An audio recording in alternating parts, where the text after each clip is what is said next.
ഓണം സീരീസിൽ ഇന്ന് ഓലനാണ് ഉണ്ടാക്കുന്നത്. വീഡിയോസൊക്കെ എല്ലാവരും കണ്ട് സപ്പോർട്ട് ചെയ്യണം. ഇഷ്ടപ്പെട്ട ലൈക്ക് ചെയ്യാനും കമൻറ്റ് ചെയ്യാനും ഒന്നും മറന്നേക്കരുത്.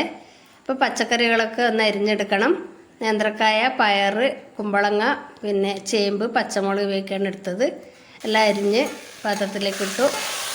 തേങ്ങയുടെ 1-ാം പാലും 2-ാം പാലും എടുത്ത് വെച്ച് 1-ാം പാൽ മാറ്റി വെച്ചിട്ടുണ്ട്. ബാക്കി പാൽ ഉപയോഗിച്ചാണ് വേവിക്കുന്നത്. ഇപ്പോൾ എല്ലാം ഒഴിച്ച് ഉപ്പ് ഞാൻ ഇപ്പോൾ ഇട്ട് കൊടുക്കുന്നില്ല, കഷ്ണങ്ങൾ പോകാനായിട്ടാകുമ്പോൾ മാത്രം ഇടുന്നില്ല. തേങ്ങാപ്പാൽ പിരിഞ്ഞു പോയെങ്കിലും അപ്പോൾ അടച്ചു വെച്ച് വേവിക്കുക. കുറച്ച് കറിവേപ്പിലയും കൂടെ ചേർത്ത് കൊടുത്തു. 1-ാം പാൽ കുറച്ച് മാറ്റി വെച്ചിട്ടുണ്ട്.